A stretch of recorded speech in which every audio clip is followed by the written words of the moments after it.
ورحمة الله وبركاته. আপনারা এতগুলো মানুষ সালামের আওয়াজ এত কম হলে চলবে? হ্যাঁ, মুসলমান তো বীরের জাতি। মুসলমানের পেটে খাবার থাকুক আর না থাকুক, ইমানের শক্তি যতক্ষণ আছে, তাদের আওয়াজ শুনলে কাফের বেদুইন পালিয়ে বেড়ায়। শাহজালালের উত্তরসূরিদের আওয়াজ শুনলে গৌর গোবিন্দের প্রাসাদ ধসে পড়ে যায়। সেই মুসলমান এত নীরব হলে চলবে? আবারও সালাম দিচ্ছি, আশা করি সবাই জোরে সোরে উত্তর নেবে। আসসালামু আলাইকুম ওয়া রাহমাতুল্লাহি ওয়া বারাকাতুহু। প্রিয় টাঙ্গাইলবাসী, আপনারা সকলে কেমন আছেন? আলহামদুলিল্লাহ। আলহামদুলিল্লাহিল আকরামিল্লাযী খালাকাল ইনসানা ওয়া কাররামা ওয়া আল্লামাহু মিনাল বায়ানি মা লাম ইয়ালাম।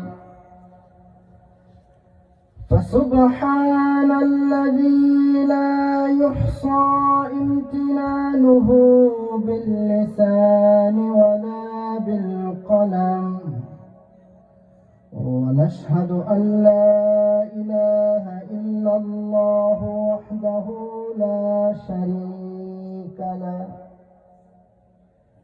ونشهد أن محمدًا عبده ورسوله،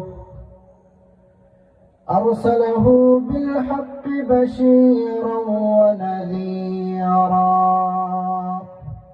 وداعيًا إلى الله بإذنه وسراجًا وقمرًا منيرًا. أما بعد، فأعوذ بالله من الشيطان الرجيم. بسم الله الرحمن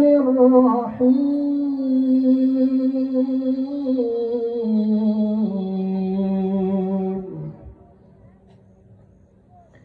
وقضى ربك ألا تعبدوا إلا إياه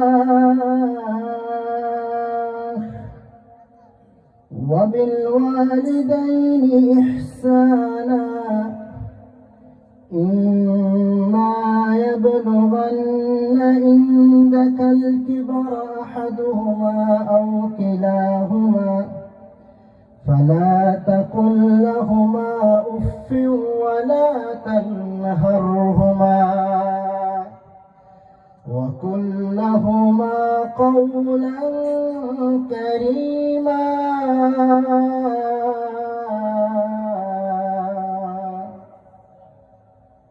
صدق الله العظيم وصدق رسوله النبي الكريم.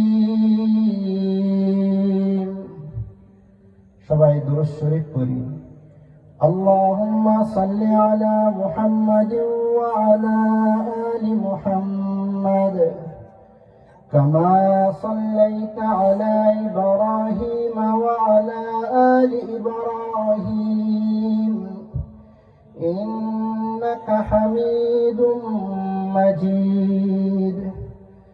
اللهم بارك على محمد وعلى آل محمد كما باركت على إبراهيم وعلى آل إبراهيم إنك حميد مجيد.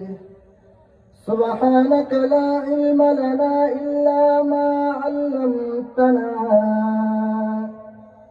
إنك أنت العليم الحكيم. সম্মানিত উপস্থিতি, আমাদের সবাইকে ভালো রেখেছেন, সুস্থ রেখেছেন একজন, জোরে বলি তিনি কে? এজন্য সব সময় শুকরিয়া আদায় করব একজনার, জোরে বলি কার? সে আল্লাহর দরবারে সকলে মিলে একসাথে উচ্চ আওয়াজে মন প্রাণ উজাড় করে একসাথে কালিমাতুশ শুকর আদায় করে পড়ি আলহামদুলিল্লাহ। এই আওয়াজে কাম হইতো না, আরো জোরে বলেন আলহামদুলিল্লাহ।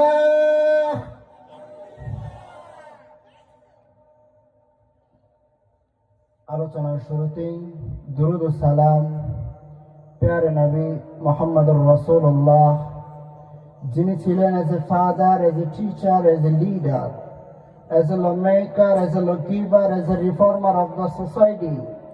Muhammad is the superman of the world. যিনি ছিলেন বাবা হিসেবে, নেতা হিসেবে, পিতা হিসেবে, সমাজ সংস্কারক হিসেবে, এই পৃথিবীর সর্বশ্রেষ্ঠ মানব যিনি ছিলেন সুপারম্যান মুহাম্মদুর রাসূলুল্লাহ, সেই রাসূলের প্রতি দরুদ ও সালাম আল্লাহুম্মা সাল্লি আলাইহি আল্লাহুম্মা বারিক আলাইহি সাল্লাল্লাহু আলাইহি ওয়াসাল্লাম। ভালোবাসার জায়গা মদিনা, ভালো লাগার জায়গা মদিনা, ভালোবাসার জায়গা মদিনা, ভালো লাগার জায়গা মদিনা। এত সুন্দর জায়গা কোথাও দেখি না, সাজিয়েছেন দয়াল রব্বানা। ভালোবাসার জায়গা মদিনা। আমরা সবাই মদিনাকে ভালোবাসি তো? বাসি না? কে কে হাত তুলি তো? এবারে কে কে মদিনাকে ভালোবাসেন হাত তুলে আল্লাহরে দেখায় দেন। আল্লাহু আকবার। হাত নামান।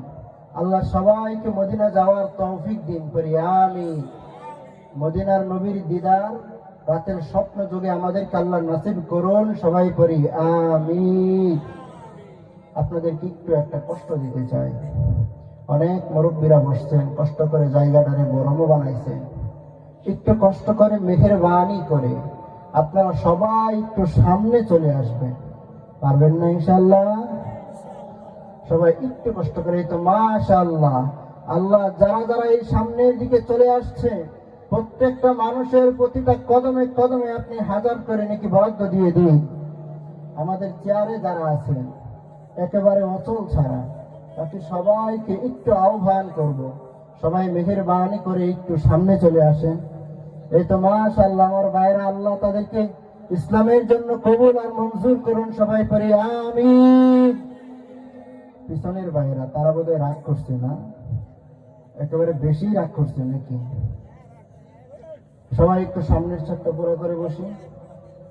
এই তো মাশাআল্লাহ, সবাই আরেকটু সামনে চলে আসি। পরবর্তীতে পিছনে কেউ আসলে তারা যেন বসতে পারে, তাদের জন্য জায়গা রেখে আমরা সবাই একটু সামনে সামনে চলে আসি। আল্লাহ সবাইকে কবুল করুন, মাফ করুন, সবাই পড়ি আমিন। আমরা সবাই মদিনায় যেতে চাই। এই জন্য একটা কথা আমি প্রায় বলি, শুধু আল্লাহকে মানলে নবীকে মানা হয় না, নবীকে মানলে নবীকেও মানা হয়, আল্লাহকেও মানা হয়, ঠিক কিনা কন? আল্লাহ মানা নবী মানা নয়, নবী মানলেই আল্লাহ মানা হয়। আল্লাহ মানা নবী মানা নয়, নবী মানলেই আল্লাহ মানা হয়। এই কথা আমি কই না, আল্লাহ তাআলা কয়। আল্লাহ মানা নবী মানা নয়, নবী মানলেই আল্লাহ মানা হয়, ঠিক কিনা? Tanga Madhyapara as a foundation Bangla ও ইংলিশ ভার্সন হাফিজিয়া মাদ্রাসা ও বাইতুন নাসির জামে মসজিদের উদ্যোগে মরহুম মাওলানা মঈনুদ্দিন মহোদয় সহ সকলের মাগফিরাত কামনায় আজকের আয়োজিত এই ওয়াজ মাহফিলে উপস্থিত প্রত্যেকটা ব্যক্তি, আমার মুরব্বিয়ান ইজাম, পর্দার আড়ালের অবস্থিত সম্মানিতা মা ও বোনেরা, আমার কলিজার টুকরা যুবক ভাইরা, যাদেরকে আমি অনেক বেশি মহব্বত করি তারাও করে, আমাদের যুবক ভাইগুলোদেরকে আল্লাহ ইসলামের পক্ষে কবুল করে নিন, আমিন কইবেন না? এখানে যারা যারা উপস্থিত হয়েছে সবাইকে আল্লাহ মাফ করে দিন, পড়ি আমিন। আজকের সভার সম্মানিত সভাপতি হযরত মাওলানা আসাদুল্লাহ সাহেব অত্যন্ত বিনয়ী এবং আল্লাহ ভীরু মানুষ। প্রধান বক্তা মাওলানা ফরিদুজ্জামান আসিয়াম, আমার আগে কথা বলেছেন রবিউল ইসলাম সিদ্দিকী সাহেব, নবী হোসেন সাহেব, হযরত মাওলানা ফারুক সাহেব। সময়ের সংক্ষিপ্ততায় যাদের নামগুলো বলতে পারিনি, এই পোস্টারে প্রত্যেকটা মানুষকে আল্লাহ মাফ করে দিন, পড়ি আমিন। আল্লাহ যদি আমাদেরকে মাফ করে দেয়, আমাদের আর কোনো চাওয়া নাই। আল্লাহ যদি মাফ করে দেয়, এর চাইতে বড় আমাদের আর কোনো পাওয়া নাই। আল্লাহ আমাদের সবাই মাফ করে দিন, আমিন। এই পৃথিবীতে সবাই পাপী, কেউ কম কেউ বেশি। নিজের পাপের খবর নিজেই জানি। আল্লাহর কাছে দোয়া করি আল্লাহ সবগুলোর মাফ করে দিন, পরে না আমিন। পৃথিবী না জানুক আমি তো জানি, আমি কি পাপ করেছি হায়। পৃথিবী না জানুক আমি তো জানি, আমি কি পাপ করেছি হায়। আমার পাপের করলে বিচার, বাঁচার আমার নাই উপায়। দয়াময় তুমি মাফ করো আমায়, মাফ করো আমায়। আমি তো জানি না পাবো কি পাবো না, আল্লাহ তোমার দেয়া সেরা জান্নাত। আমি শুধু জানি নরকের অগ্নি সইতে পারবো না কোনদিন রাত। আমি তো জানি না পাবো কে পাবো না, আল্লাহ তোমার দেয়া সেরা জান্নাত। গুনাহ তো করেছি আমি বালুরাশি সম, অগণিত সীমাহীন। পাপীর তওবা কবুল করে নাও রব্বুল আলামিন। গুনাহ আমার বাড়ছে শুধুই বাধাহীন, হায়াত আমার কমছে শুধুই প্রতিদিন। আমি শুধু জানি নরকের অগ্নি সইতে পারবো না কোনদিন রাত। আল্লাহ আমাদের সবাইকে নরক থেকে রক্ষা করুন, সবাই পড়ি আমিন। এখনো যারা যারা সামনে আসেন নাই, মেহেরবানি করে আরেকটু সামনে কি আসা যাবে? পিছন থেকে আরেকটু সামনে আসেন। আল্লাহ সবাইকে এনে মাহফিলটারে ভরিয়ে দিন, সবাই পড়ি আমিন। সম্মানিত উপস্থিতি, আপনাদের সম্মুখে মাশাআল্লাহ সুন্দর হয়েছে। যতটুকু আসছেন আপনাদেরকে অনেক ধন্যবাদ। আপনারা টাঙ্গাবের মানুষটা অনেক বেশি ধর্মপ্রাণ, অনেক বেশি আবেগী। এত রাতের বেলা সবাই বসে আছেন, সন্ধ্যা থেকে ওয়াজ হচ্ছে। আল্লাহ সবগুলোকে নাজাতের ওসিলা বানিয়ে দিন, পড়ি আমিন। যে আয়াতে কারিমাটা তেলাওয়াত করেছি সূরাতুল বানি ইসরাঈলের 30 নম্বর আয়াত। এই আয়াতের আলোকে আপনাদের সামনে দুইটা বিষয়ের উপরে আলোচনা হবে। এক আল্লাহর ইবাদত, দুই পিতামাতার খিদমত। এই দুই বিষয়ে আল্লাহ আমার জবান দিয়ে উত্তম কিছু কথা বের করে দিন, সবাই পড়ি আমিন। আলোচনার মাঝখানে যেখানে যেটা বলা লাগে আপনারা এটা বলে ফেলবেন। যেখানে যেটা বলা লাগে সবাই মিলে ওইটা আস্তে কইবেন নাকি জোরে? দুই একজন নাকি সবাই মিলে? দুই একবার নাকি বারবার? বলেন তো সুবহানাল্লাহ। বলেন আলহামদুলিল্লাহ। সবাই বলেন আল্লাহু আকবার। বলেন আস্তাগফিরুল্লাহ। পড়েন আউযু বিল্লাহ। সবাই পড়েন আউযু বিল্লাহ। আমরা প্রশংসা করলাম কার? সব সময় করব কার? কম কম না বেশি বেশি? দুই একবার নাকি বারবার? দুই একদিন নাকি প্রতিদিন? আল্লাহ করার তৌফিক দিন। সবাই পড়ে আমিন। বক্সের সাউন্ডগুলো আরেকটু দিয়ে। এই পৃথিবীতে পরীক্ষা হয়, পরীক্ষার হলগুলোতে সময় দেয়া হয় 3 ঘন্টা। একজন পরীক্ষার্থী প্রথম 2 ঘন্টায় যা লিখে, পরের 1 ঘন্টায় তার চেয়েও বেশি লিখে। আমরা যারা এই বয়সে এসে পৌঁছেছি, কারো বয়স 60, কারো বয়স 50, কারো বয়স 30, বাজেটের অর্ধেক তো পেরিয়ে গেল, 3 ভাগের 2 ভাগ তো পেরিয়ে গেল, পরীক্ষার সময় তো প্রায় শেষ হয়ে গেল। আমাদের আমল কি বাড়ছে নাকি কমছে? যেভাবে আছে এভাবেই কি কবরে চলে যাব নাকি? কি হবে আমাদের? এইভাবেই যদি চলে যায় পরিণতিটা কি হবে? এই জন্য এই পৃথিবীতে সবচেয়ে দামি জিনিস, সবচেয়ে মহামূল্যবান জিনিস কি? মাশাআল্লাহ, একজনে তো আগেই পাস। আপনারা কিছু বলবেন না? সবচেয়ে দামি জিনিস কি? সবচাইতে দামি জিনিসের নাম হলো ঈমান। আল্লাহর উপর ঈমান তো আছেই, এই পৃথিবীটাই টিকে আছে ঈমানের উপর। আমরা পরস্পরের সাথে ঈমানের উপর, বিশ্বাসের উপর পৃথিবী টিকে আছে।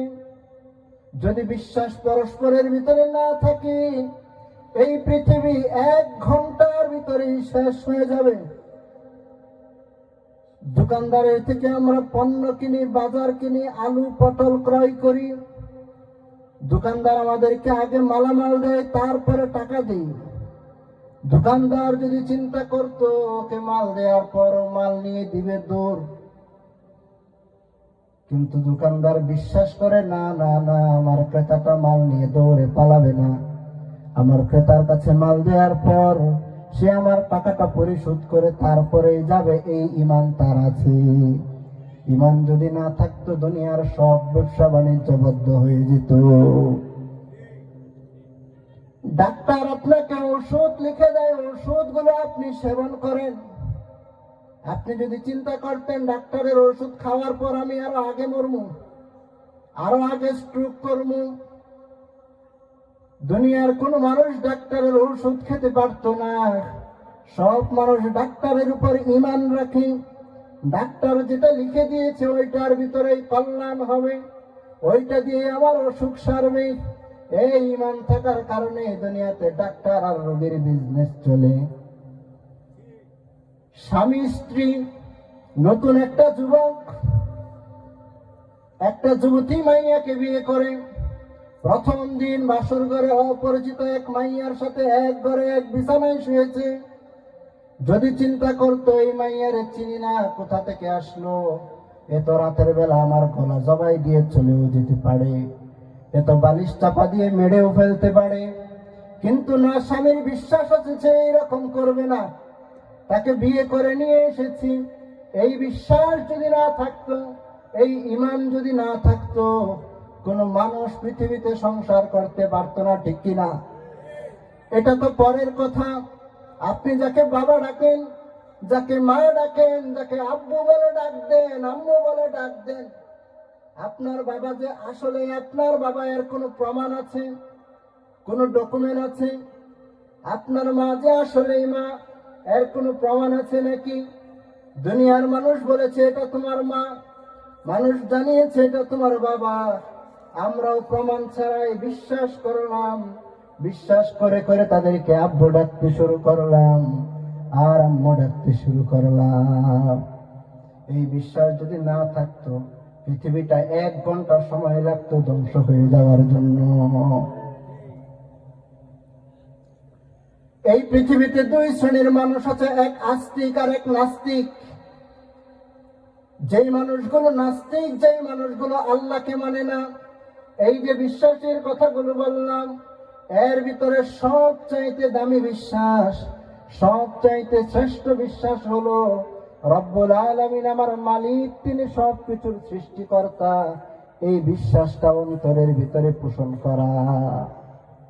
যেই মানুষগুলো নাস্তিক, যারা আল্লাহ বিশ্বাস করে না, এরা ঠিকই বিশ্বাস করে ডাক্তারের ঔষধ খায়, স্বামী স্ত্রীর ঘর সংসার করে, বিশ্বাস করে প্রমাণ ছাড়া, এভিডেন্স ছাড়াই আব্বুকে আম্মু ডাকে, আম্মুকে আম্মু ডাকে।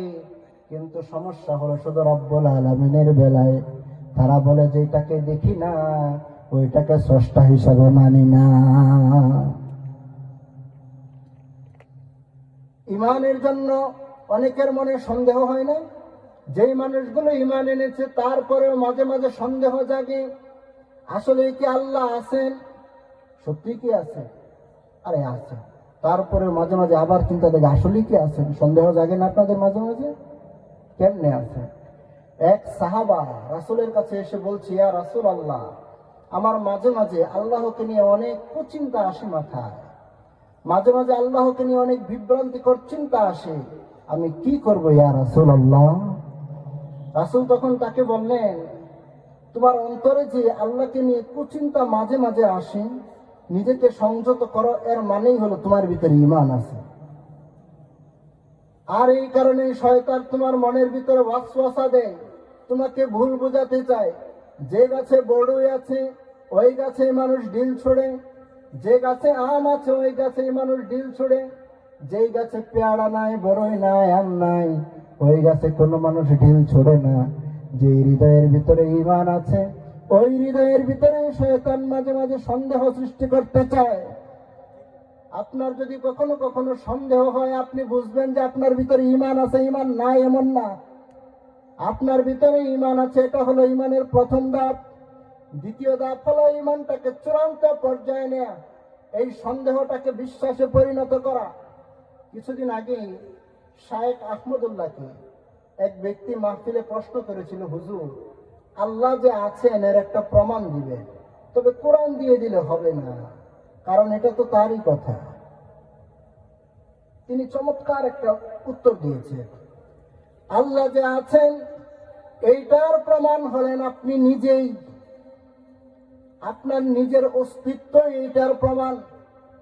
আপনি আপনার জীবনটা কোথায় পেয়েছেন?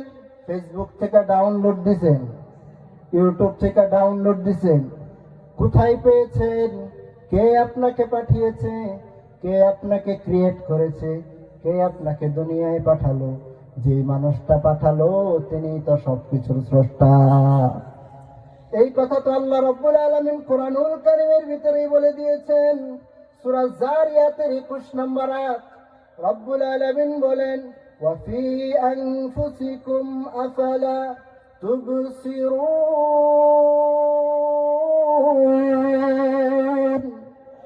ও দুনিয়ার মানুষেরা, তোমাদের নিজের অস্তিত্বই তো আমি রব্বুল আলামিনের প্রমাণ বহন করে, তোমরা কি বুঝো না? আবার আল্লাহ আছে এটা আমরা বুঝলাম, আল্লাহ আছে। দ্বিতীয় প্রশ্ন, কয়জন আছে? মুসলমানরা কি বিশ্বাস করে? কয়জন? একজন। খ্রিস্টান ধর্মে বিশ্বাস করা হয় স্রষ্টা আছে 3 জন। ইহুদি ধর্মে বিশ্বাস করা হয় স্রষ্টা আছে 2 জন। হিন্দু ধর্মে বিশ্বাস করা হয় স্রষ্টা আছে 33 কোটি। তারা মনে করে এত বড় মহাবিশ্ব এক আল্লাহর পক্ষে তো নিয়ন্ত্রণ করা সম্ভব না। সূর্য এক দেবতা নিয়ন্ত্রণ করে, চন্দ্র আর এক দেবতা, পৃথিবী আর এক দেবতা, মানুষকে খাওয়া এক দেবতা, মারে আর এক দেবতা। এইভাবে হিসাব নিকেশ করে করে তারা বের করেছে মোট স্রষ্টা আছে 33 কোটি। এই জন্য 12 মাসে 13 পূজা করে তারা। এটা আমি তাদের প্রতি ঘৃণা নিয়ে বললাম না, শ্রদ্ধা নিয়েই বলছি। স্রষ্টা কয়জন আছে এটার প্রমাণও আছে, আল্লাহ রাব্বুল আলামিন কোরআনে দিয়ে জানিয়ে দিয়েছেন। স্রষ্টা যদি একজন না হয়ে অধিক হতো, এক আল্লাহ বলতো কালকে সূর্য উঠবে পূর্ব দিক থেকে, আরেক আল্লাহ বলতো না না সূর্য উঠবে পশ্চিম দিক থেকে, আরেক আল্লাহ বলতো না না সূর্য উঠবে উত্তর দিক থেকে, আরেক আল্লাহ বলতো না না সূর্য উঠবেই না, কালকে হরতাল। আল্লাহ আল্লাহ ঝগড়া লেগে পৃথিবীটা বিবাদ হয়ে যেত, পৃথিবীটা ধ্বংস হয়ে যেত, ঠিক কিনা? এই কথা রব্বুল আলামিন সূরা আম্বিয়ার 22 নম্বর আয়াতে কোরআনে জানিয়ে দিলেন, লাউ কানা ফীহিমা আলিহাতুন ইল্লাল্লাহ লাফাসাদাতা। এই পৃথিবীতে যদি স্রষ্টা একজন না হয়ে অধিক হতো, স্রষ্টা স্রষ্টা ঝগড়া লেগে তোমাদের পৃথিবীটা ধ্বংস হয়ে যেত।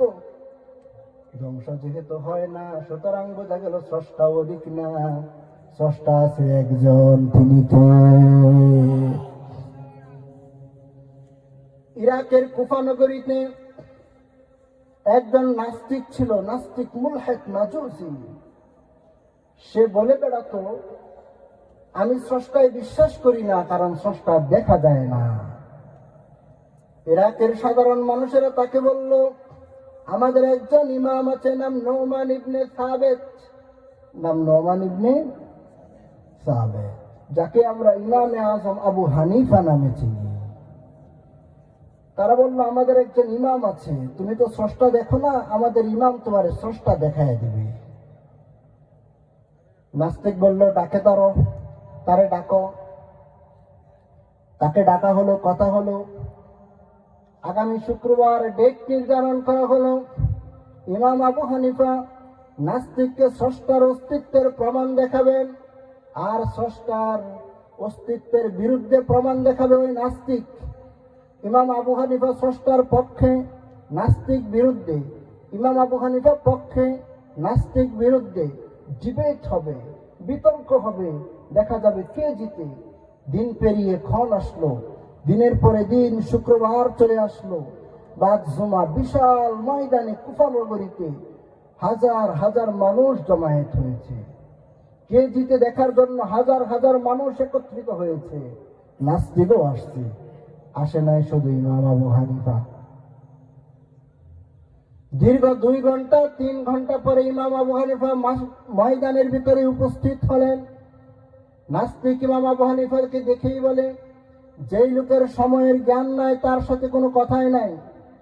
আপনার আসার কথা ছিল কয়টায়, আর আসছেন কয়টায়? আপনার তো আর সময়ের জ্ঞানই নাই, আপনার সাথে আবার কি কথা বলবো? ইমাম আবু হানিফা বললেন, ইন্দি উজর, আমার উজর আছে। কি উজর? তিনি বললেন, আমি যখন বাড়ি থেকে বের হই, এই পথিমধ্যে বাড়ির সামনে আমার বিশাল এক নদী পড়ে যায়। ওই নদীতে আজকে এসে দেখি কোনো নৌকাও নাই, কোনো মাঝিও নাই। আমি নদীর পাড়ে দীর্ঘক্ষণ বসে রইলাম। হঠাৎ দেখলাম একটা বিশাল গাছ দ্বিখণ্ডিত হয়ে পড়ে গেল। সেই গাছটা নিজে নিজে আস্তে আস্তে তক্তা হয়ে গেল। সেই তক্তাগুলো আস্তে আস্তে জোড়া লেগে নিজে নিজে এমনি এমনি নৌকা হয়ে গেল। নৌকাটা সু মেরে আমার সামনে চলে আসলো, আর আমি বিসমিল্লাহ বলে সেই নৌকার উপর বসে পড়লাম। তারপর নৌকাটা এক টান দিয়ে ওই পারে চলে আসলো। তারপর আমি ময়দানে উপস্থিত হয়েছি। ওই যে গাছ পড়েছে, ছিঁড়েছে, নৌকা হয়েছে, সব মিলিয়ে 2 ঘন্টার মতো সময় লেগে গেছে। এই জন্য আমার দেরি হয়েছে। I am extremely sorry for that. নাস্তিক কয়, তখন ইমাম গান দেখাইছে, তখন ইমামের মাথা খারাপ, তখন ইমামের মাথার তার ছিঁড়া, জুন্না আলাই মাজনুন। ইমাম আবু হানিফা নাস্তিককে বললেন, কেন আমাকে জুন্না আলাই বললেন? কেন মাথার তার ছিঁড়া বললেন? বড় ময়দানে কেন আপনি আমাকে অপমান করলেন? মার্জিত ভাষা ব্যবহার করতে শিখুন। নাস্তিক বলছে, আপনি দার্শনিক মানুষ, শিক্ষিত মানুষ, আপনি কি এইসব আন্দাজি কথা বলেন? একটা গাছ নিজে নিজেই দ্বিখণ্ডিত হতে পারে নাকি? গাছ আপনা আপনি নিজে নিজেই তক্তা হতে পারে নাকি? সেই তক্তা দিয়ে মিস্ত্রি ছাড়া কেমন করে নৌকা হতে পারে? সেই নৌকা কেমন করে মাঝি ছাড়া চলতে পারে?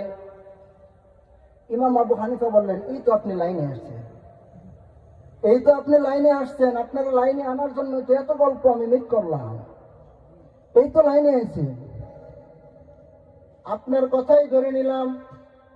যদি কোনো গাছ নিজে নিজে দ্বিখণ্ডিত হতে না পারে, গাছ যদি করাত ছাড়া তক্তা হতে না পারে, এই বিশাল আকাশটা কেমন করে এমনি এমনি হলো? মাটি ছাড়া যদি নৌকা চলতে না পারে, এই বিশাল জমিন কেমন করে এমনি এমনি হলো? মিস্ত্রি ছাড়া যদি নৌকা তৈরি হতে না পারে, কেমন করে দ্বিপ্রহরের ওই সূর্যটা কিরণ দিল? মাটি ছাড়া যদি নৌকা চলতে না পারে, মিস্ত্রি ছাড়া যদি নৌকা তৈরি হতে না পারে, গাছ যদি করাত ছাড়া কর্তন হতে না পারে, কেমন করে এই সুন্দর বসুন্ধরাটা এমনি এমনি হলো? আল্লাহু আকবার।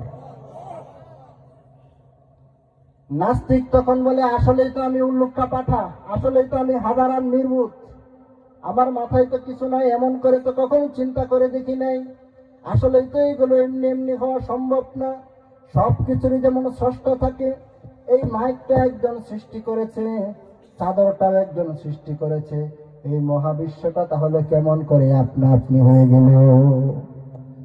সুতরাং বোঝা যায় এই মহাবিশ্বের একজন ম্যানেজিং ডিরেক্টর আছে, একজন এমডি আছে, মহাব্যবস্থাপক আছে, মহাব্যবস্থাপক যিনি সব কিছুকে পরিকল্পনা অনুযায়ী সৃষ্টি করেছেন এবং কন্ট্রোলিং করছেন। মুসলমান বিশ্বাস করে সেই একজন হলো রব্বুল আলামিন, ঠিক কিনা? নাস্তিকরা তখন ইমাম আবু হানিফার কাছে ভুল স্বীকার করে, ইমাম আবু হানিফার কাছে বলল, ইমাম আমি ভুল করেছি, আপনি আমাকে কালিমা পড়িয়ে দিন, আমি আর বেঈমান থাকতে চাই না, আর মুশরিক থাকতে চাই না, আপনি আমারে এখনই কালিমা পড়ে ইমানদার বানিয়ে দিন। ইমাম আবু হানিফা তার হাতটা ধরলেন, তাকে কালিমাটা পড়িয়ে দিলেন, লা ইলাহা ইল্লাল্লাহ। একটু পড়েন না, লা ইলাহা, সবাই লা ইলাহা, জোরে লা ইলাহা, লা ইলাহা ইল্লাল্লাহু মুহাম্মাদুর রাসূলুল্লাহ সাল্লাল্লাহু আলাইহি ওয়াসাল্লাম। এই জন্যই বলছিলাম পৃথিবীর সবচাইতে দামি জিনিসের নাম হলো ঈমান। ঈমান যেই ব্যক্তির ভিতরে আছে, যেই ব্যক্তির কাছে ঈমান আছে, ওই ব্যক্তির দুনিয়ার আর কিছু থাকুক আর না থাকুক তার কাছে সব আছে। আর যেই ব্যক্তি দুনিয়ার সব পেয়েছে, বাড়ি গাড়ি নারী, কিন্তু ঈমানটা অন্তরে নাই, ওই ব্যক্তি দুনিয়ার কিছুই পাই নাই।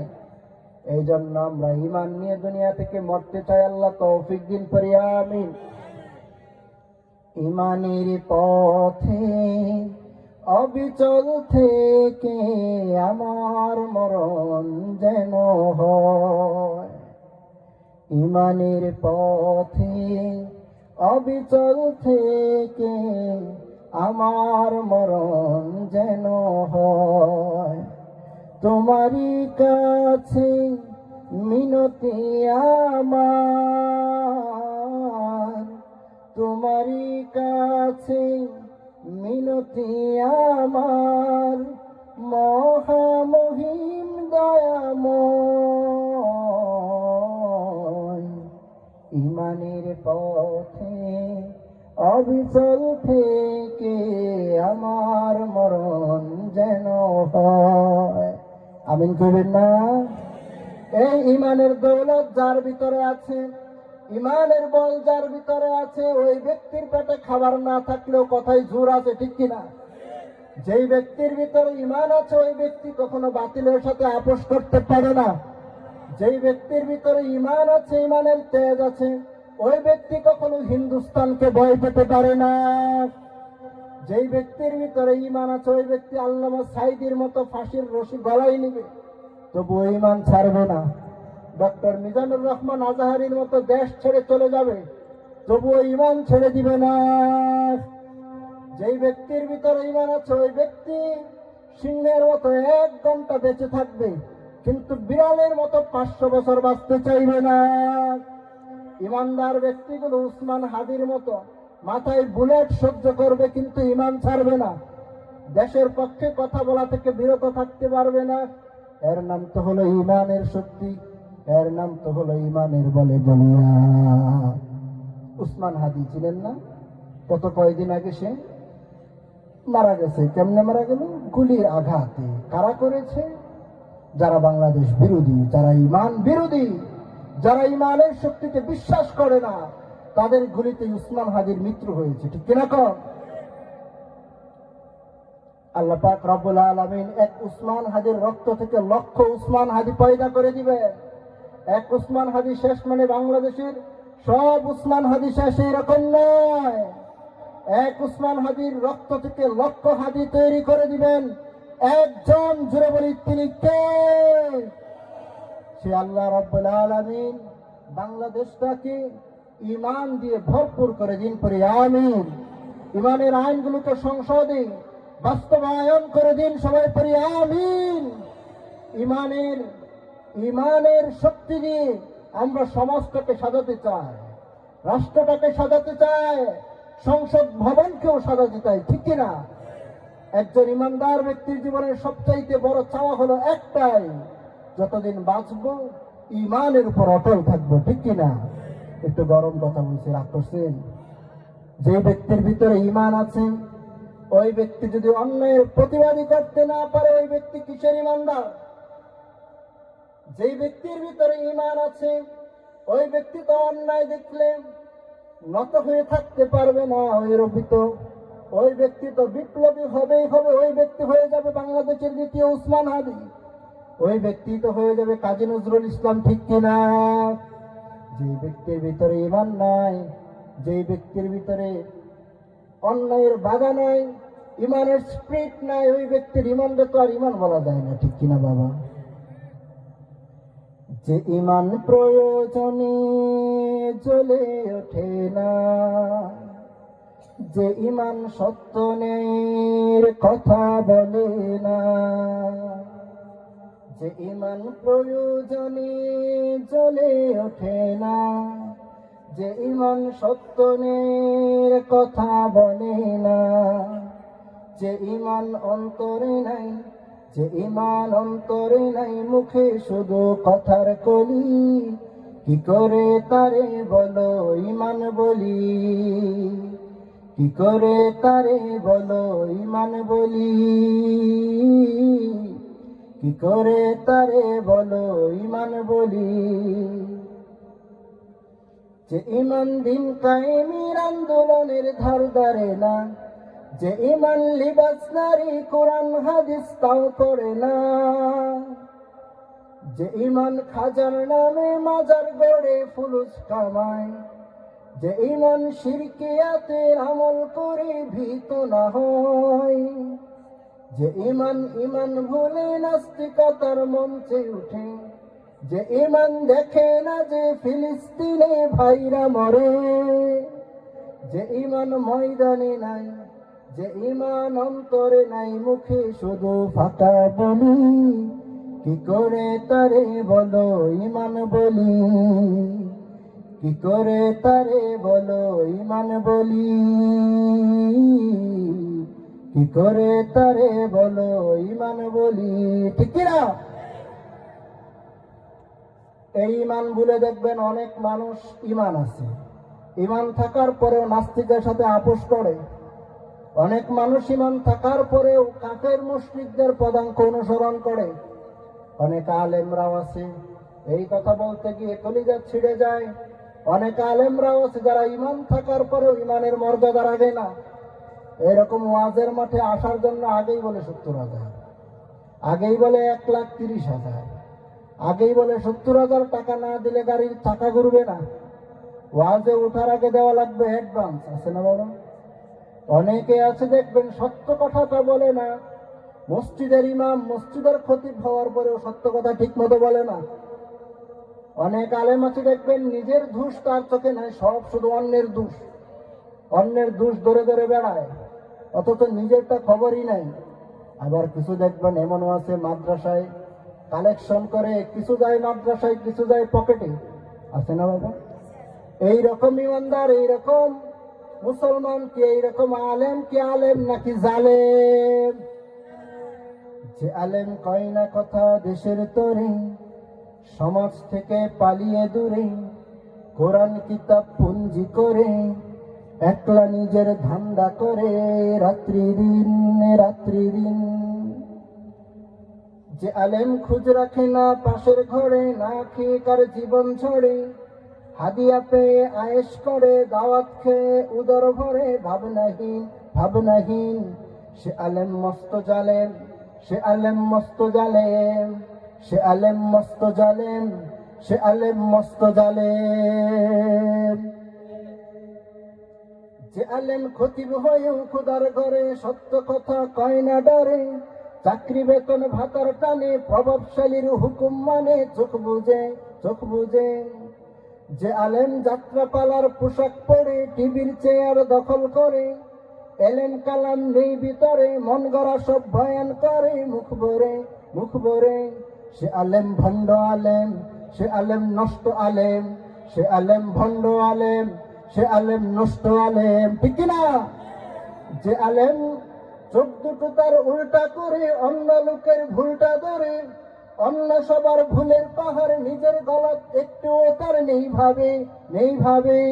সে আলেম নষ্ট আলেম, সে আলেম ভ্রষ্ট আলেম, সে আলেম ব্যর্থ আলেম, সে আলেম অজ্ঞ আলেম। যে আলেম কয় না কথা দেশের তরে, সমাজ থেকে পালিয়ে দূরে, কোরআন কিতাব পুঞ্জি করে, একলা নিজের ধান্দা করে, রাত্রি দিন।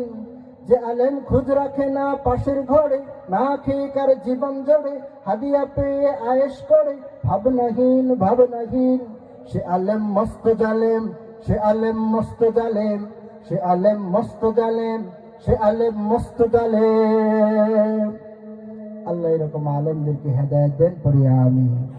আল্লাহ প্রত্যেকটা মানুষকে যাদের ভিতরে ঈমান আছে, ঈমানের মর্যাদা তাদেরকে রক্ষা করার তৌফিক দিন, পড়ি আমিন। আবু দাউদের হাদিসে এসেছে 3365 নম্বর হাদিস। রাসূল বলেন, যে আলেমের কাছে কোনো বিষয়ে প্রশ্ন করা হয় আর আলেম সাহেব সঠিক উত্তরটা দেয় না, সঠিক উত্তরটাকে তিনি গোপন করেন, মানুষের মন জয় করার জন্য বানিয়ে একটা বাটপারি উত্তর দিয়ে দেন, কিয়ামতের ময়দানে ওই আলেমের জিহ্বাটাকে আগুনের কেচি দিয়ে কাটা হবে। মান সুইলা আন ইলমান ইলমাহু মিম্মা কাতামাহু উলজিম ইয়াউমাল কিয়ামাতি বিলিজামিন মিন নার। যে আলেমের কাছে কোনো বিষয়ে প্রশ্ন করা হয়, প্রশ্ন করার পর সে সঠিক উত্তরটা দেয় না, বরং একটা বাটপারি উত্তর বানিয়ে মার্কেটে ছেড়ে দেয়, কিয়ামতের ময়দানে তার ঠোঁট তার জিহ্বা আগুনের কেচি দিয়ে কাটবে একজন। জোরে বলি, তিনি কে? আবার তিরমিজি শরীফের হাদিসে এসেছে, রাসূল সাল্লাল্লাহু আলাইহি ওয়াসাল্লাম বলেন, কিয়ামতের ময়দানে 3 জন ব্যক্তিকে সর্বপ্রথম জাহান্নামে নিক্ষেপ করা হবে। তাদের ভিতরে একজন হবে ভণ্ড আলেম। 3 জন ব্যক্তিকে দিয়ে জাহান্নামের আগুনটা উদ্বোধন করা হবে। তিরমিজি শরীফের 2382 নম্বর হাদিস। এই হাদিসে রাসূল বলেন, এই হাদিসটা অত্যন্ত ভয়ঙ্কর একটা হাদিস। এই হাদিস এমন হাদিস, যেই হাদিস বর্ণনা করতে গিয়ে আবু হুরায়রা রাদিয়াল্লাহু আনহু 4 বার বেহুশ হয়ে গিয়েছেন। এক সাহাবা দেখে বিশাল এক মজলিস, মাঝখানে এক ব্যক্তি। জিজ্ঞাসা করলেন, মাঝখানের এই ব্যক্তিটাকে? সবাই বলল, এই ব্যক্তির নাম হলো আবু হুরায়রা রাদিয়াল্লাহু আনহু।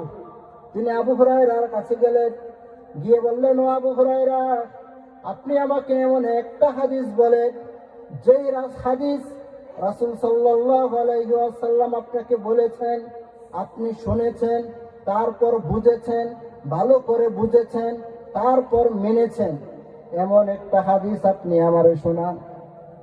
আবু হুরায়রা বলে, আমি তোমাকে এমন একটা হাদিস এখন শোনাবো, যেই হাদিসটা রাসূল এই ঘরের ভিতরেই বলেছেন। আমি আবু হুরায়রা শুনেছি, বুঝেছি। এই কথা বলে আবু হুরায়রা বেহুশ। কিছুক্ষণ পর তার আবার ফুস করল, তিনি আবার এই একই কথা বললেন, যে হাদিস আমি শুনেছি, বুঝেছি, ওইটা এখন বলবো। এই কথা বলে আবু হুরায়রা আবার বেহুশ। কিছুক্ষণ পর আবার হুশ করল। আবার আবু হুরায়রা রাদিয়াল্লাহু তাআলা আনহু বললেন, এখনই তোমাকে আমি ওই হাদিসটা বলবো, যে হাদিস রাসূল আমাকে বলেছেন, একা একা বলেছেন, শুধু আমি ছিলাম আর রাসূল ছিল, আর কেউ ছিল না। ওই হাদিসটা এখনই তোমাকে বলবো। এই কথা বলে আবার বেহুশ। কিছুক্ষণ পর আবু হুরায়রা রাদিয়াল্লাহু তাআলা আনহু হুঁশে আসলেন। তিনি বলতে শুরু করলেন, কিয়ামতের ময়দানে আল্লাহর দরবারে তিন ব্যক্তিকে সর্বপ্রথম হাজির করা হবে। তার ভিতরে একজন ব্যক্তি হবে যে ব্যক্তি আল্লাহর রাস্তায় জিহাদের ময়দানে তরবারির আঘাত খেয়ে শরীরটা ক্ষতবিক্ষত হয়ে শহীদ হয়ে গিয়েছে। ওই ব্যক্তি কিয়ামতের ময়দানে রব্বুল আলামিনের দরবারে হাজির হবে। রব্বুল আলামিন তাকে প্রশ্ন করবেন, ও শহীদ, তুমি বলো দুনিয়াতে কেন তুমি শহীদ হয়েছিলা? শহীদ জবাব দিবে, আল্লাহ আপনার রাজি খুশির জন্য, আপনাকে সন্তুষ্টি করার জন্য আমি যুদ্ধ করতে করতে শহীদ হয়ে গিয়েছি। আল্লাহ বলবে মিথ্যে কথা। ফেরেশতারা বলবে তুমি মিথ্যে বলছো, আনতা কাযাবতা, তুমি মিথ্যে বলছো, তুমি মিথ্যে বলছো। তুমি তো দুনিয়াতে শহীদ হয়েছিলে, যুদ্ধে গিয়েছিলে, যেন মানুষ তোমাকে বীর পুরুষ বলে, যেন তোমাকে মানুষ শহীদ বলে, বীর শহীদ বলে। তুমি তো যা চেয়েছো তা পেয়েছো। দুনিয়ার মানুষ তো তোমাকে শহীদ বলেছে, বীর শ্রেষ্ঠ বলেছে, বীর উত্তম বলেছে, বীর বিক্রম বলে দিয়েছে। আমার কাছে তো তোমার কোনো প্রতিদান নাই। যাও, go to the hell fire, জাহান্নামে চলে যাও, আমার কাছে তোমার এইটাই আছে। ফেরেশতারা এই শহীদকে টানতে টানতে, শহীদ যেতে চাইবে না, শহীদকে টানতে টানতে উল্টো করে জাহান্নামে নিক্ষেপ করা হবে। 2 নম্বরে একজন ব্যক্তিকে রব্বুল আলামিনের কাছে হাজির করা হবে। ওই ব্যক্তিটা হবে আলেম। আল্লাহ আলেমকে প্রশ্ন করবেন, ও আলেম সাহেব, দুনিয়াতে তুমি অনেক ওয়াজ করেছো, অনেক বয়ান করেছো, অনেক এলেম ছিল তোমার, অনেক এলেম অর্জন করেছিলে, কেন করেছো? আলেম আল্লাহকে বলবে, আল্লাহ আপনাকে সন্তুষ্ট করার জন্য আপনার পথে সারাটা জীবন ব্যয় করেছি, এলেম শিখেছি, মানুষকে শুনিয়েছি।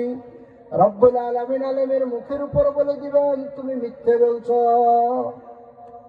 ফেরেশতারাও বলবে তুমি মিথ্যে বলছো, কাযাবতা, তুমি মিথ্যে বলছো।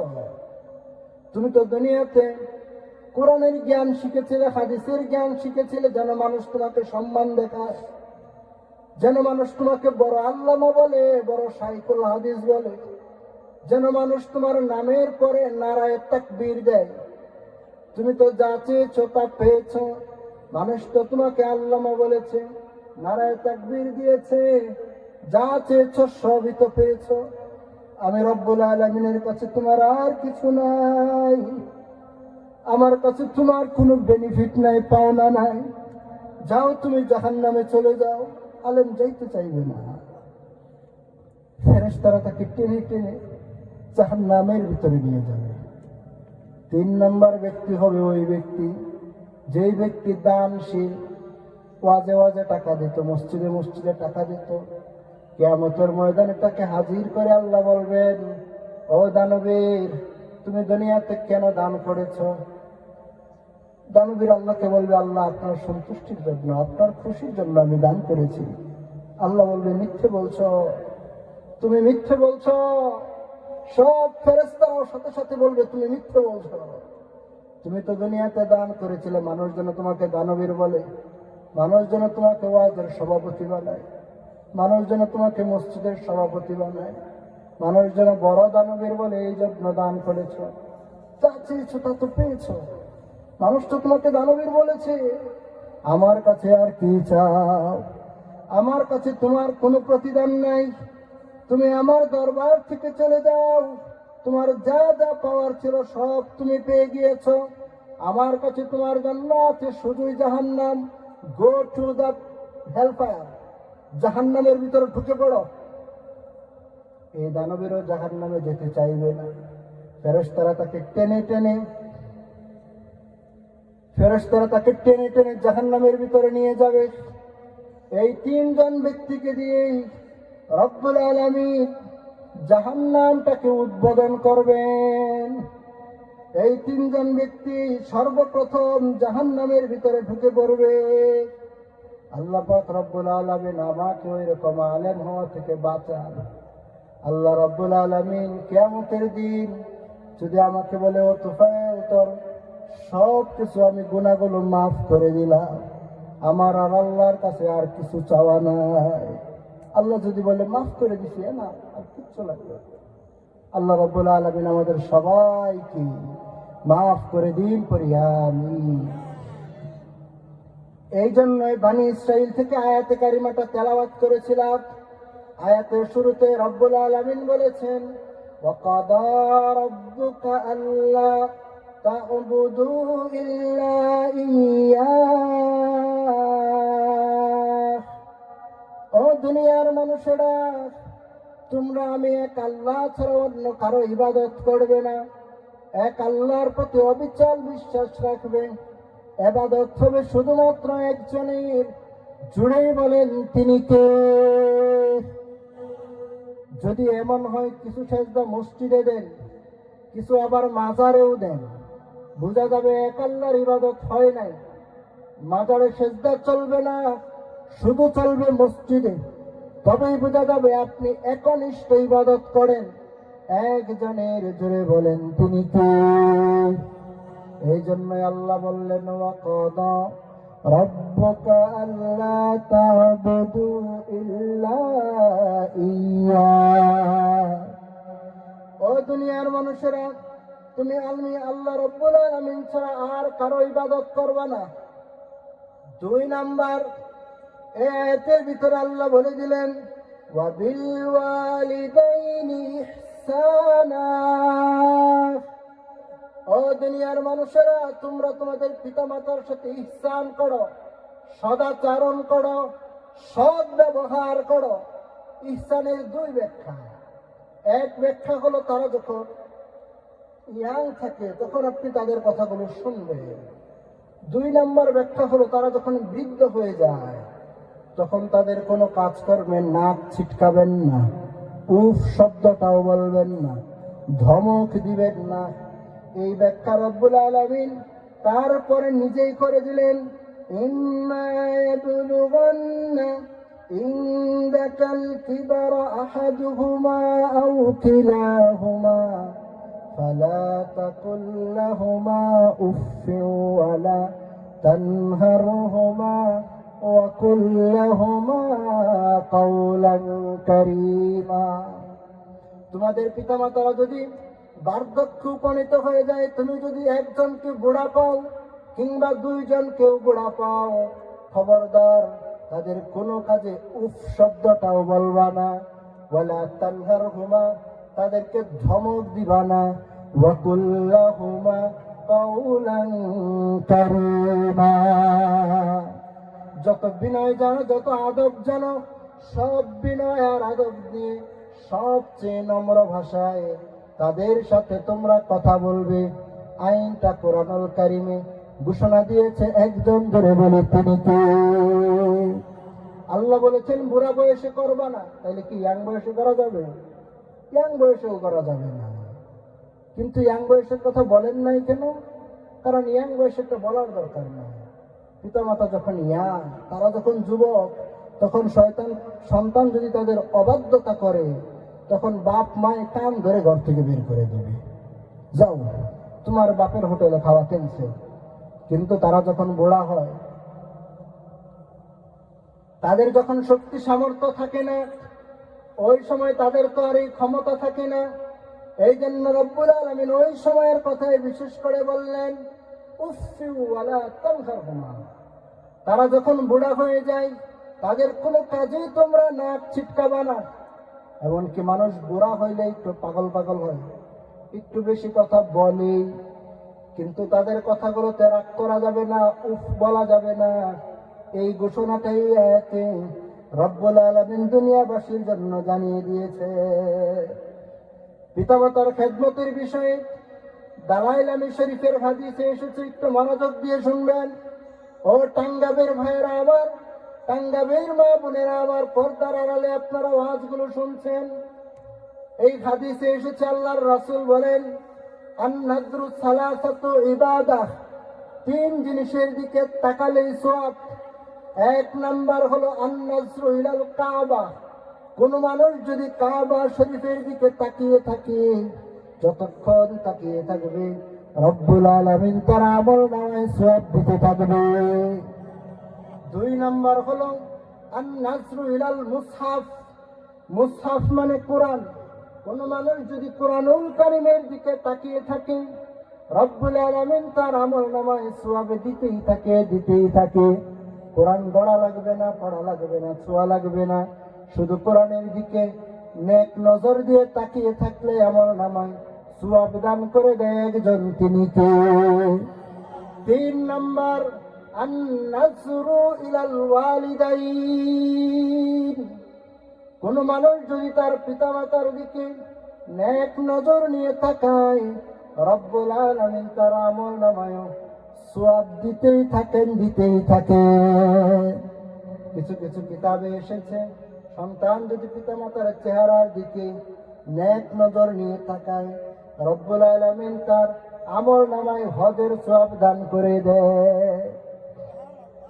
এক হাদিসে এসেছে, এক সাহাবা রাসূল সাল্লাল্লাহু আলাইহি ওয়াসাল্লামের দরবারে উপস্থিত হলেন।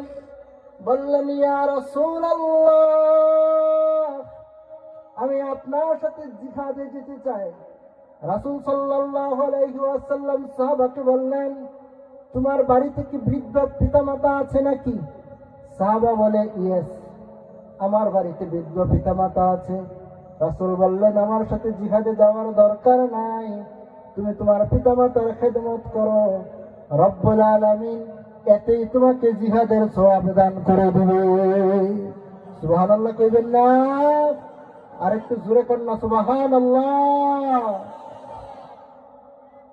আবার আল্লাহর রাসূল সাল্লাল্লাহু আলাইহি ওয়াসাল্লাম এগুলো খুব মনে রাখেন। 1 নম্বরে বললাম 3 জিনিসের দিকে তাকালেই সওয়াব। 2 নম্বরে বলছি 3 ব্যক্তির দোয়া কবুল। 3 জন ব্যক্তি যাই দোয়া করুক, সব দোয়া মুহূর্তেই কবুল। 1 নম্বর ব্যক্তি হলেন মাজলুম। যেই ব্যক্তি অন্যায় অত্যাচারের শিকার, ওই ব্যক্তি যদি আল্লাহ রাব্বুল আলামিনের কাছে কোনো দোয়া করে, রব্বুল আলামিন সাথে সাথে দোয়াটারে কবুল করে নেয়। রাসূল বলেন, মাজলুম আর আল্লাহর ভিতরে কোনো পর্দা নাই। মাজলুম যা দোয়া করে সব কবুল করা হয়। 2 নম্বরে হলো মুসাফির। কোন মুসাফির ব্যক্তি যদি আল্লাহ রাব্বুল আলামিনের দরবারে দোয়া করে, রব্বুল আলামিন সাথে সাথে তার দোয়াকে কবুল করে নেয়। 3 নম্বর হলো ওয়ালিদাইন। পিতামাতা যদি সন্তানের জন্য কোন দোয়া করে, সাথে সাথে রব্বুল আলামিন ওই দোয়াটারে কবুল করে নেয়। এই একটা গ্লাসের ভিতরে 1 বোতল পানির ভিতরে দুনিয়ার সব আলেম কোরআন তেলাওয়াত করে করে ফু দিয়েছে, আর একটা গ্লাসের ভিতরে আপনার মা শুধু কোরআনের সূরা ফাতিহা পড়ে ফু দিয়েছে। আপনার মায়ের দেয়া ফুটা রব্বুল আলামিনের কাছে কোটি কোটি গুণ বেশি দামি। আপনার মা যদি দোয়া করে, যেই দোয়াই করুক, ওই দোয়াটাই সাথে সাথে কবুল হয়ে যায়। এই জন্য মনে রাখবেন, মা দোয়া করলে যেমন কবুল, বদদোয়া করলেও তেমন কবুল। মা যদি সন্তানের জন্য বদদোয়া করে, ওইটাও মুহূর্তেই কবুল হয়ে যায়। শুধু দোয়া কবুল হইলে সমস্যা ছিল না, সমস্যা হলে বদদোয়া করলে ওইটাও কবুল করে একজন, তিনি কে? এই জন্য মায়েদের সাবধান হতে হবে, বদদোয়া দেওয়া যাবে না। আমাদের মহিলা মা বোনেরা দেখবেন বেশি বেশি বদদোয়া দেয়। কিছু হতে না হতেই সন্তানকে বলে গাড়ির তলে পড়ে মরে, খারাপ পড়ে মরে, বলে না? মারা যখন বদদোয়া দেয়, ওই বদদোয়ার সাথে সাথে কবুল। কাবা শরীফের একজন ইমাম আছে, নাম ইমাম আল কালবানি। লন্ডনে উনি এক কনফারেন্সের ভিতরে এক সাংবাদিক তাকে প্রশ্ন করল, কাবার অনেক ইমাম, সব ইমাম সাদা, আপনি কালা মানুষ, কাবা শরীফের ইমাম হইলেন কেমন? উনি বললেন, আমার মায়ের বদদোয়া আমাকে কাবা শরীফের ইমাম বানিয়েছে। ছোটবেলায় আমি ছিলাম সবচেয়ে দুষ্ট, আমি ছিলাম সবচেয়ে অভদ্র, আমি এত চিল্লাচিল্লি করতাম, এত ভাঙচুর করতাম, এত হইচই করতাম, এত মারামারি করতে পারতাম, যা আমাদের এলাকার আর অন্য কোনো বাচ্চারা করতে পারতো না। কিন্তু আমার মা ছিলেন একজন আল্লাহওয়ালি। আমার মা জানতেন, মা যদি রাগের মাথায় কোনো বদদুয়াও দিয়ে দেয়, এইটাও আল্লাহর দরবারে কবুল হয়ে যাবে। এই জন্য আমার মা যখনই আমার উপর রেগে যেতেন, তিনি আমার উপর রেগে মেগে বলতেন, আল্লাহ তোর হেদায়েত দে, আল্লাহ তোরে কাবা ঘরের ইমাম বানায়া দে।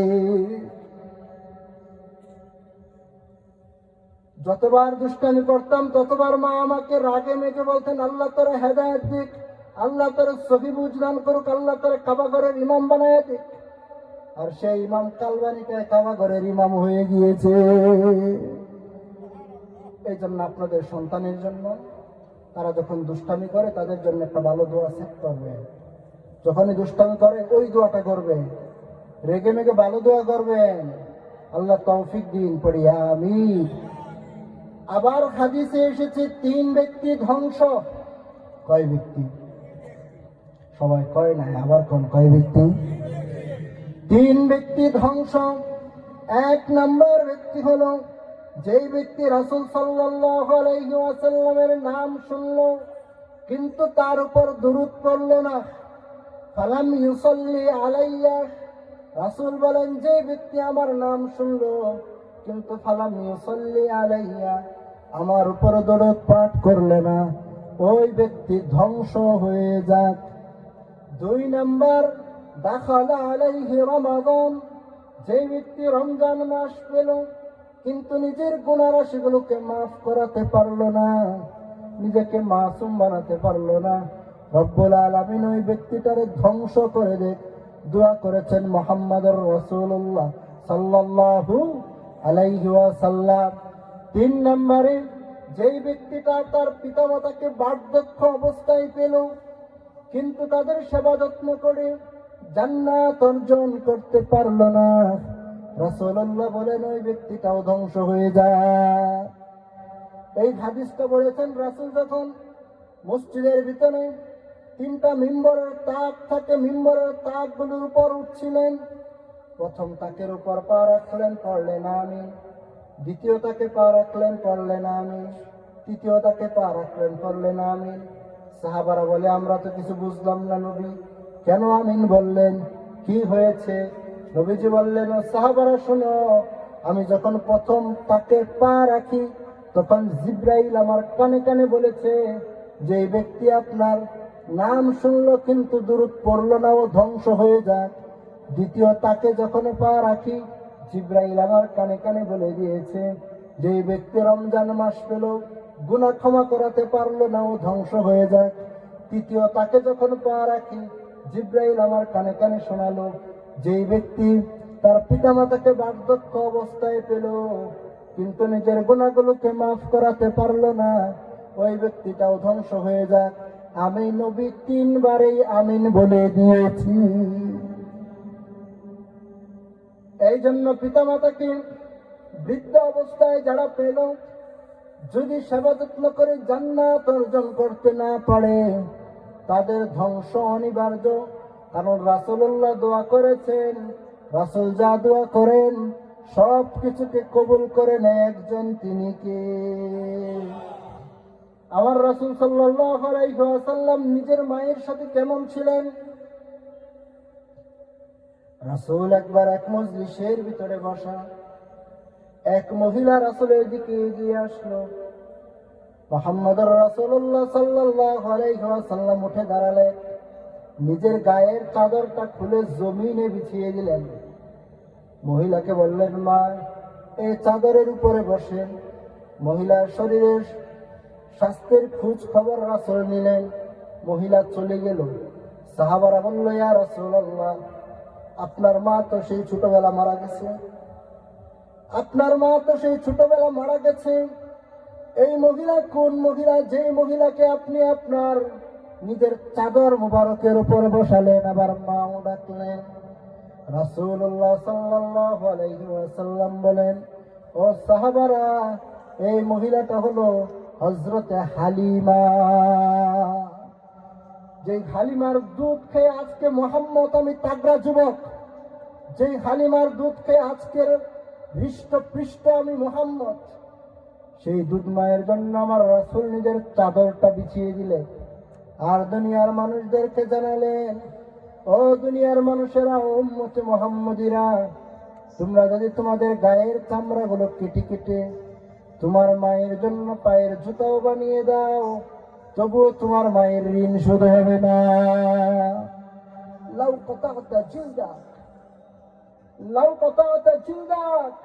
যদি তোমার চামড়া কেটে জুতা বানিয়ে মাকে পরিয়ে দাও, তবুও তোমার ঋণ শোধ হবে না। আবার রাসূল সাল্লাল্লাহু আলাইহি ওয়াসাল্লাম বলেছেন, আল জান্নাতু তাহতা আকদাম উম্মাহাতুকুম। ও দুনিয়ার মানুষেরা, তোমাদের মায়ের পায়ের নিচে রব্বুল আলামিন তোমার জান্নাতটাকে রেখে দিয়েছে। কোন পুরুষের পায়ের নিচে জান্নাত আছে? জান্নাত দিয়েছেন নারীদের পায়ের নিচে, মহিলাদের পায়ের নিচে। এক সাহাবা রাসূলের কাছে এসে বলল, ইয়া রাসূলুল্লাহ, আমি সবচাইতে বেশি সেবা যত্ন করব কার? রাসূল বললেন, ক্বালা উম্মুকা, তোমার মায়ের। সাহাবা আবার প্রশ্ন করলো, ইয়া রাসূলুল্লাহ সুম্মা মান, তারপর কার? রাসূল বললেন, ক্বালা উম্মুকা, তোমার মায়ের। রাসূল আবার প্রশ্ন করলো, সাহাবা আবার প্রশ্ন করলো, সুম্মা মান, তারপরে কার? রাসূল তৃতীয়বার আবার উত্তর দিলেন, ক্বালা উম্মুকা, তোমার মায়ের। চতুর্থবার সাহাবা আবার প্রশ্ন করলো, ইয়া রাসূলুল্লাহ সুম্মা মান, তারপরে কার? রাসূল বললেন, ক্বালা আবুকা। শেষবার বললেন, তোমার বাবা, তোমার পিতা, তোমার বাবা। বোঝা গেল রাসূল সাল্লাল্লাহু আলাইহি ওয়াসাল্লাম মায়ের কথা 3 বার বলছেন, আর বাবার কথা বলছেন 1 বার। মাকে দিয়েছেন স্বর্ণ পদক, রৌপ্য পদক, হীরা পদক, আর বাবাকে দিয়েছে সান্ত্বনা পুরস্কার। এটা লয়ে আমরা খুশি, ঠিক কিনা বলুন? খুশি না? আল্লাহ রাব্বুল আলামিন কবুল করুন, পরে আমিন।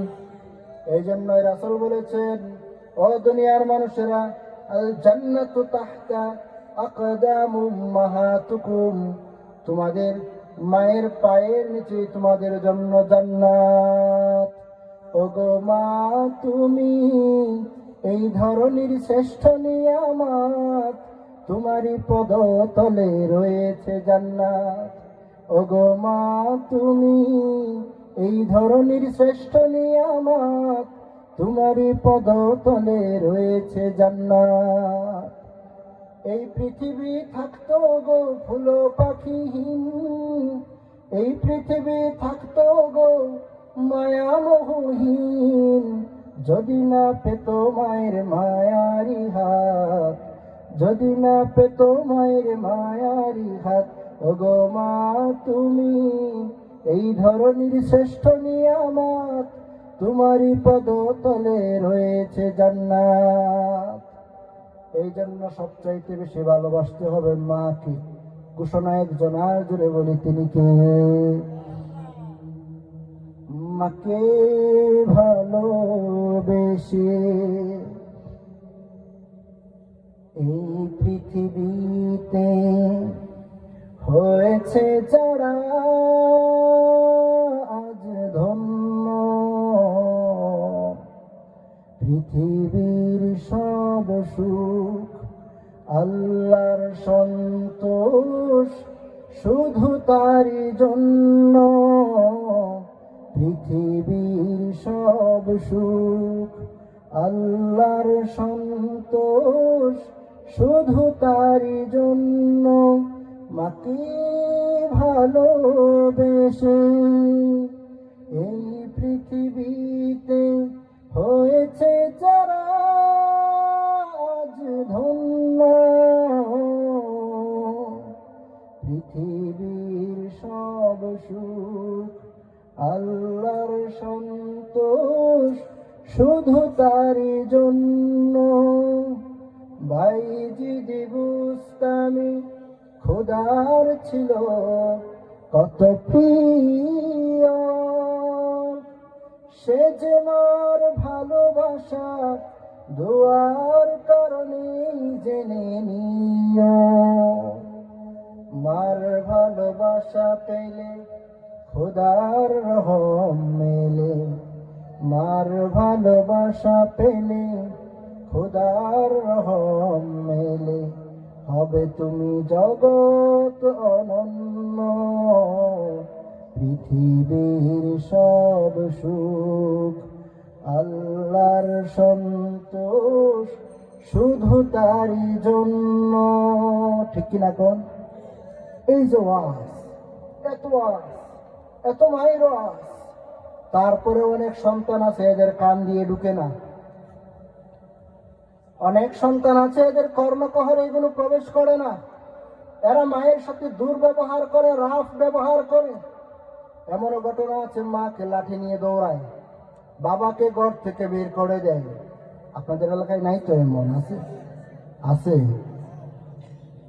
এমন অনেক সন্তান আছে যারা মাকে ঘর থেকে বের করে দেয়, বাবাকে ঘর থেকে বের করে দেয়, মাকে বৃদ্ধাশ্রমে রেখে দেয়, বাবাকে বৃদ্ধাশ্রমে রেখে দেয়। যেই সন্তানগুলো তার পিতামাতাকে বৃদ্ধাশ্রমে রেখে দিয়ে আসবে, ও বৃদ্ধ হলে ওর কপালে বৃদ্ধাশ্রমও নাই, ও ভাঙ্গা থালা হাতে নিয়ে রাস্তায় ভিক্ষা করে খাবে।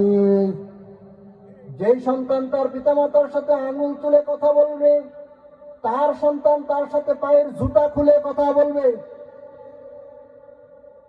যেই সন্তান পিতামাতার অবাধ্য হয়ে যাবে, পিতামাতার কথাগুলো শুনবে না, এদের জন্য রব্বুল আলামিনের পক্ষ থেকে নালতের ঘোষণা এসেছে। যে সন্তানগুলো বাপ মার সাথে উল্টাপাল্টা করে, দুর্ব্যবহার করে, রাফ ব্যবহার করে, দেখবেন সমাজে বাহিরের মানুষের সাথে কত বিনয়, কত সুন্দর করে কথা বলে, কত ভদ্রভাবে কথা বলে, কিন্তু ঘরে যখন ঢুকে বাপ মার সাথে ঝিটকি দিয়ে কথা বলে, বাপ মার সাথে তেজ দেখিয়ে কথা বলে। কিছু হতে না হতে অনেক সন্তান তো আছে পিতামাতার গায়ে হাতও তুলে।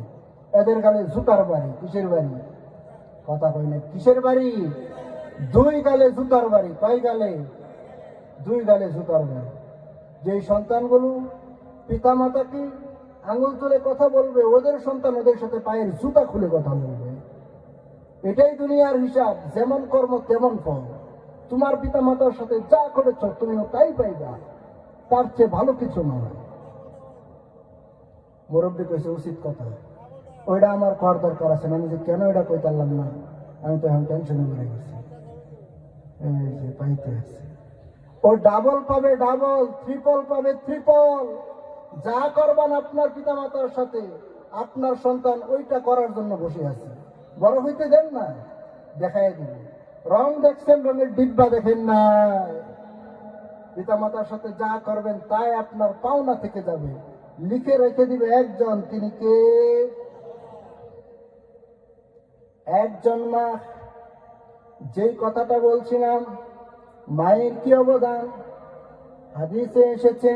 হাদিসের অনেক কথা তো শোনাইলাম, এবারে বিজ্ঞানের কথা শোনাই।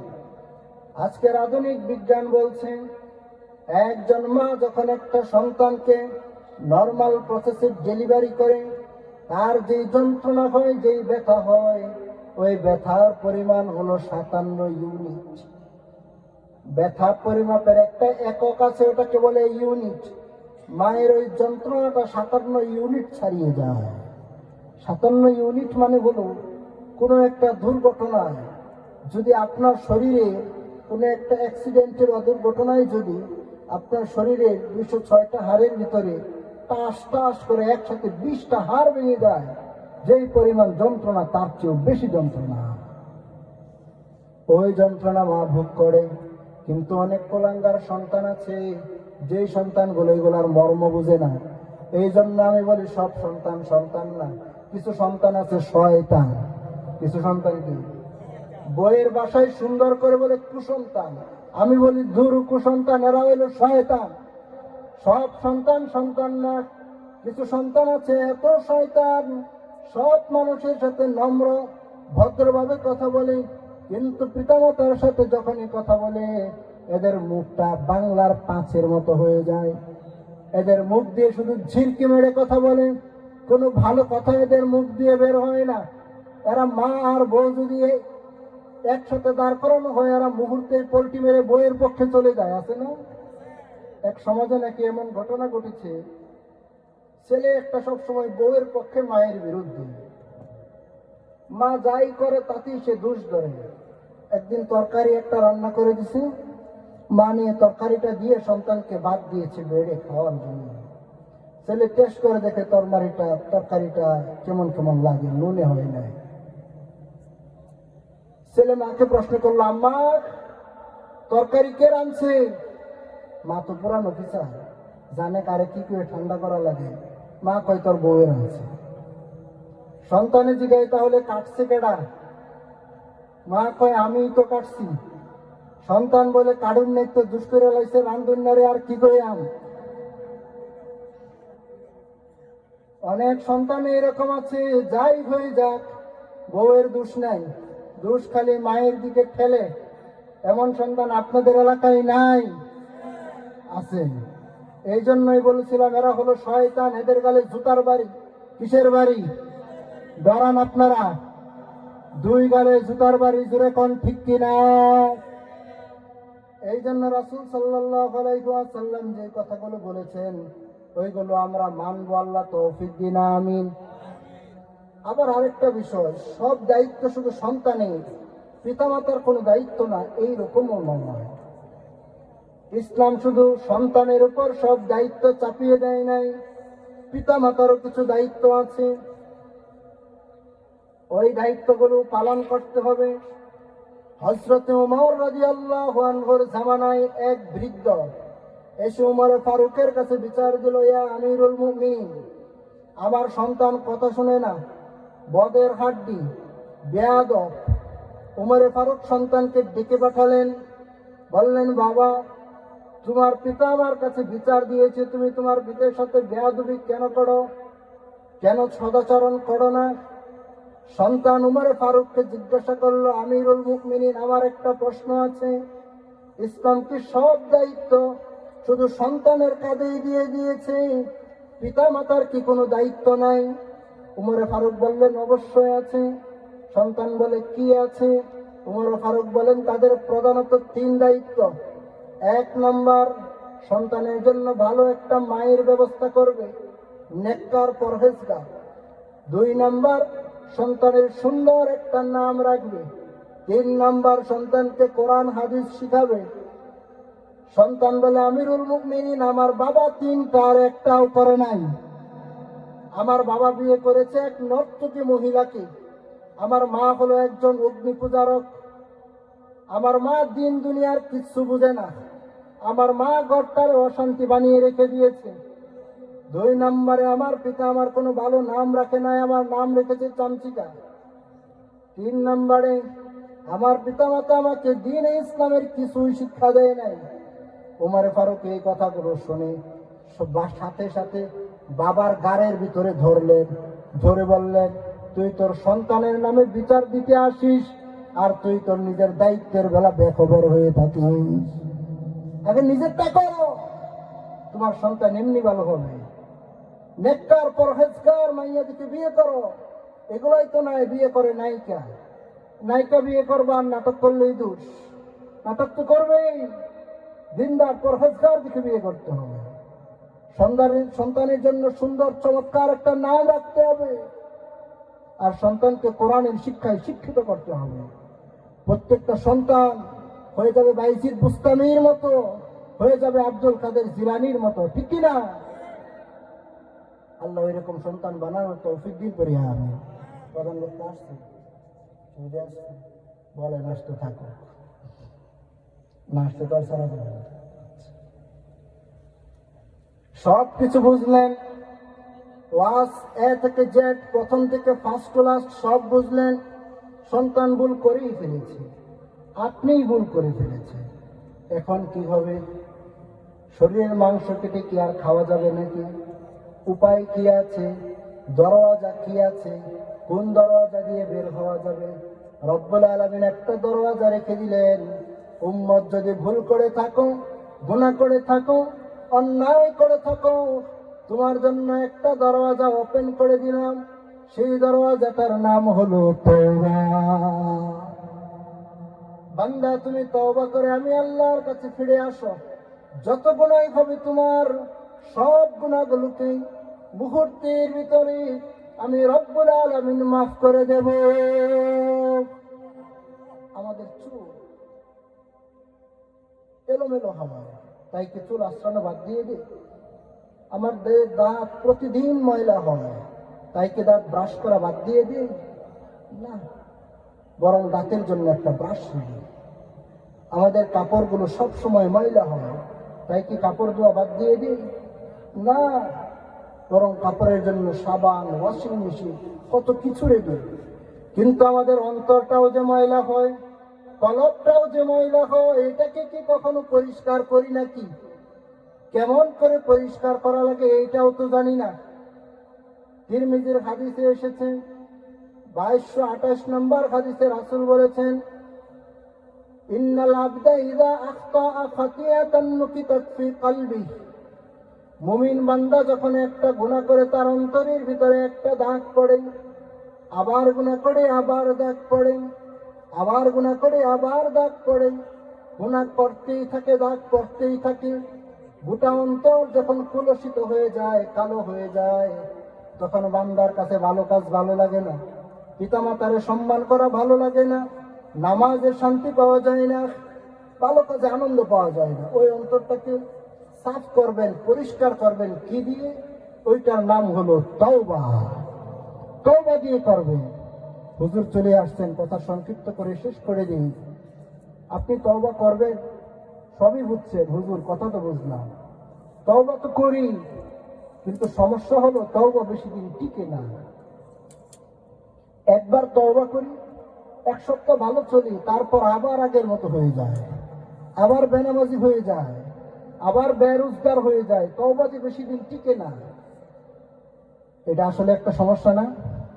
তখন মানুষ চিন্তা করে, আমার দ্বারা বোধহয় ভালো হওয়া সম্ভব না, আমার তওবা টিকে না, আমার আর কি হবে, যা আছে কপালে দেখা যাবে সকালে, যেমনি আছি এমনি চলতে থাকি। এটা হলো ভুল কনসেপশন। তওবাটা হলো এমন একটা জিনিস যেটা প্রতিনিয়ত করা লাগে। মোবাইলের উদাহরণ দিলে ভালো বুঝবেন। এই মোবাইলটা সকালবেলা চার্জ দিলে সন্ধ্যাবেলা শেষ হয়ে যায়, একদিন চার্জ দিলে পরদিন শেষ হয়ে যায়, বারবার চার্জ করা লাগে। তাই কি মোবাইলের উপর রাগ করেন নাকি? এটারে দইরা মিল্লা মাইরা ফেলে দেন নাকি? এটাকে নিক্ষেপ করে ফেলে দেন নাকি? না, কারণ আপনি জানেন এই মোবাইলের নিয়মই এটা, প্রসেসরই এটা, এর প্রসেসই এটা, এর মেথডই এটা। এটাকে বারবার চার্জ করা লাগবে, চার্জ শেষ হয়ে যাবে, আবার চার্জ করা লাগবে, আবার শেষ হয়ে যাবে। এইটাই মোবাইলের নিয়ম। মানুষেরও নিয়ম এইটা। মানুষও বারবার তওবা করবে, তওবার মেয়াদ একদিন পরে শেষ হয়ে যাবে, আর ভালো লাগবে না, আবার করবে। 2 সপ্তাহ যাবে, আবার তওবা করবে, আবার তওবা করবে। The mankind is rechargeable. মানুষও রিচার্জেবল, মানুষেরও বারবার তওবা করা লাগে। একবার তওবা করলে সারা জীবন চলে যায় না। 1 মাস ভালো যাবে, আবার আগের মতো হতে শুরু করবেন, আবার তওবা, আবার আগের মতো শুরু করবেন, আবার তওবা, বারবার তওবা করবেন। আর রব্বুল আলামিন এই জন্যই বলেছেন, যে বান্দাগুলো তওবা করে ওরা আমার কাছে প্রিয় হয়ে যায়। রাসূল বলেছেন যে কুল্লু বানি আদম খাত্তা, প্রত্যেকটা বনি আদমই গুনাহগার, প্রত্যেকটা বনি আদমই পাপী। খায়রুল খাত্তাইনা তাওয়াবুন, সব পাপীদের ভিতরে শ্রেষ্ঠ পাপী হলো সে যে ব্যক্তি তওবা করে, তওবাকারী। পাপ তো সবারই আছে, আপনি যদি তওবা করেন আল্লাহ আপনার জন্য উত্তম জাযা বরাদ্দ করবেন। সূরা ফুরকানের 70 নম্বর আয়াতটা বলে শেষ করে নিই। এই আয়াতটা আমার অনেক প্রিয় আয়াত। এই আয়াতটা যে কতবার যে আমি পড়ি। এই আয়াতে রব্বুল আলামিন বলেন, ইল্লা মান তাবা ওয়া আমানা ওয়া আমালা আমালান সালিহান ফাউলাইকা ইউবাদদিলুল্লাহু সাইয়্যাতিহিম হাসানাত। ও দুনিয়ার ইমানদারেরা, তোমরা যদি তওবা করো, ইল্লা মান তাবা, তওবা করো, ওয়া আমানা, তারপর ঈমান আনো, তারপর নেক কাজ করা শুরু করে দাও, রব্বুল আলামিন তোমার সব গুনাহগুলোকে মাফ করে দিবেন। শুধু মাফ করে দিবেন এমন না, সাইয়্যাতিহিম হাসানাত, তোমার গুনাহগুলোকে রব্বুল আলামিন নেকিতে পরিণত করে দিবেন। এই জন্য তওবা করতে রেডি তো? আল্লাহ আমাদেরকে এটা করা কবে করবে? কালকে। কালকে যারা যারা বলছে কালকে, এদের জীবনে আর কাল আসে না। তারা মরে বুঝ হয়ে গেছে, কাল পায় না। আজকেই করবেন, এখনই করবেন, যাওয়ার আগেই করবেন, ঠিক কিরকম? আল্লাহ করার তৌফিক দিন করি। আমি অনেক কথা বলেছি, ভুলভ্রান্তি হয়ে থাকলে আল্লাহ মাফ করে দিন। আমার কথাগুলোর দ্বারা যদি কেউ একজন সৎ পথে চলে আসে, আল্লাহর কাছে এটাই যথেষ্ট। আপনাদের কাছে দোয়া চাই, আল্লাহ আপনাদেরকে ভালো রাখুন।